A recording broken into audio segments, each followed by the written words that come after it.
Let's remember the ocean currents of the world in a simple manner. सबसे पहले शुरू करते हैं कोल्ड ओशन करंट से। एक लॉ है क्या, नॉर्थ और साउथ हेमिस्फेयर में वेस्टवर्ड साइड और कहाँ पर, मिडल और लोअर लेटीट्यूड में हमेशा कोल्ड करंट होंगे। तो हम वेस्ट साइड बना लेते हैं, मिडल और लोअर लेटीट्यूड में इनकी लाइंस ड्रॉ कर लेते हैं। ड्रॉ हो गई लाइंस, इधर पे भी दोनों हेमिस्फेयर में। अब हमें याद रखना है कि कोल्ड करंट की डायरेक्शन होती है पोल से इक्वेटर की तरफ। यहाँ पर इसकी डायरेक्शन ये बना दी, यहाँ पर डायरेक्शन बना दी, यहाँ डायरेक्शन, हमने सारी डायरेक्शंस ड्रॉ कर ली। अब हम इनके नाम याद करते हैं। कैलिफोर्निया से होकर निकलता है नॉर्थ अमेरिका में, तो इसका नाम है कैलिफोर्निया करंट। पेरू से होकर निकलता है साउथ अमेरिका में, तो इसका नाम है पेरू करंट, और दूसरा इसका नाम है हम्बोल्ट करंट। ओके, अब आगे चलते हैं, अफ्रीका में आते हैं, तो इसका नाम है वेनेजुएला करंट। यूरोप वाले का नाम है कैनरी करंट, क्योंकि ये कैनरी आइलैंड से होकर निकलता है। ऑस्ट्रेलिया में आते हैं, ऑस्ट्रेलिया की वेस्ट साइड है, तो इसका नाम बहुत आसान है, वेस्ट ऑस्ट्रेलियन करंट।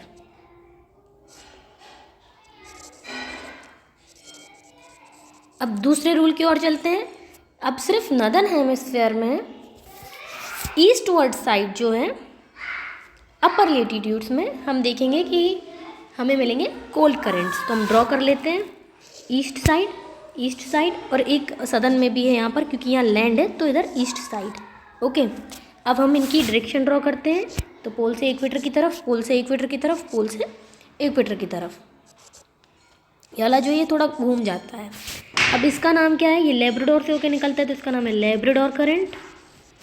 ये जो हमारा है, इसके दो तीन नाम है, एक नाम है ओया सीओ करंट, दूसरा इसका नाम है क्यूराइल करंट, और तीसरा ये कामाचटका प्लेट्यू से होकर निकलता है, तो इसका नाम है कामाचटका करंट। ये हमारे कोल्ड करंट्स हो गए। इस वाले का नाम है फाकलैंड करंट, क्योंकि यहाँ फाकलैंड आइलैंड्स है, इसलिए इसका नाम है फाकलैंड करंट। ये हमारे कोल्ड करंट्स हो गए। अब वार्म करंट के लिए लॉजिक बिल्कुल उल्टा लगाना है। जैसे कि हमने कहा था नॉर्थ और साउथ हेमिस्फेयर में मिडल और लोअर लेटीट्यूड में वेस्ट साइड हमारे कोल्ड करंट है, अब उल्टा लगा दो, मिडल और लोअर लेटीट्यूड के ईस्ट साइड हमारे वार्म करंट होंगे। तो हम बस ईस्ट साइड यहाँ पर लाइंस ड्रॉ कर लेते हैं। यहाँ पर लाइन आएगी, यहाँ पर आएगी, यहाँ पर और यहाँ पर। अब हमें इसकी डायरेक्शन कैसे याद रखनी है, इक्वेटर से पोल की तरफ जा रहा है, इक्वेटर से पोल की तरफ जा रहा है, तो हम हमेशा इक्वेटर से पोल की तरफ ले जाते हैं इसे। ये हमने डायरेक्शंस बना ली, यहाँ पर इक्वेटर से पोल की तरफ जा रहा है। अब हम इनके नाम याद करते हैं। ये गल्फ ऑफ मैक्सिको से होकर निकलता है, इसलिए इसका नाम है गल्फ स्ट्रीम। ये जो हमारा है ब्राज़ील से होकर निकलता है, इसलिए इसका नाम है ब्राज़ीलियन करंट। अफ्रीका वाले का नाम है अगुलहास करंट। ओके, ये मोजम्बिक्यू आइलैंड है, इसलिए इस वाले का नाम है मोजम्बिक्यू करंट। हमारे जैसे वेस्ट ऑस्ट्रेलियन था, ऐसे इसका नाम हो जाएगा ईस्ट ऑस्ट्रेलियन करंट। अब आ जाते हैं जापान वाले करंट की और, तो इसका नाम जो है वो है कुरोशियो।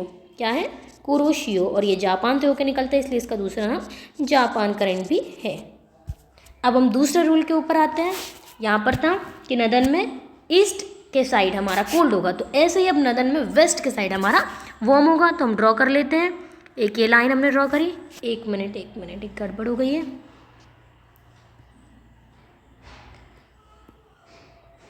अब हम आगे चलते हैं। एक लाइन हमने ड्रॉ करी, ये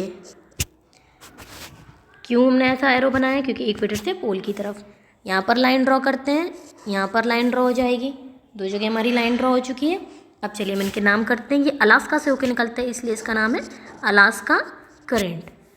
यहाँ पर ये नॉर्थ अटलांटिक ओशन में, इसलिए इसका नाम है नॉर्थ अटलांटिक ड्रिफ्ट। ओके, अब हमें एक चीज़ और ध्यान रखनी है। एक कोल्ड करंट है जो कि पूरे सदर्न ओशन में वेस्ट की तरफ, वेस्ट से ईस्ट की तरफ जाता है, जैसे कंटिन्यूसली, तो इसका नाम है वेस्ट विंडवर्ड ड्रिफ्ट।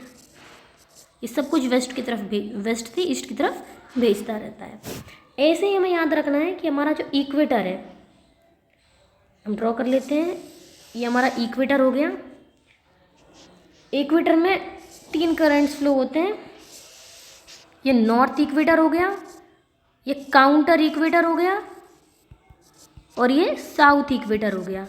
अब इस वेस्टवर्ड वाले से अपोजिट रहेंगे नॉर्थ और साउथ, और काउंटर वाला इन दोनों के अपोजिट रहेगा। ये हमारे सारे ओशन करेंट्स हो गए। अब एक बहुत ही इम्पॉर्टेंट बात, जब भी कोई वार्म करंट और कोल्ड करंट मीट करते हैं, जैसे कि यहाँ पर कर रहा है और हम देख सकते हैं यहाँ पर कर रहा है, उस जगह पर बहुत डेंस फॉग बनता है। उस डेंस फॉग की वजह से नेविगेशन इम्पॉसिबल हो जाता है, और साथ ही साथ वहाँ पर बहुत सारे प्लैंकटन्स ग्रोथ होते हैं, और प्लैंकटन फिशेस के फूड हैं, तो उसके वजह से वहाँ पर बहुत अच्छे फिशिंग ग्राउंड्स बनते हैं। जैसे कि एक एग्जाम्पल हम याद कर सकते हैं, यहाँ पर जो होता है इसका नाम है न्यू फाउंडलैंड।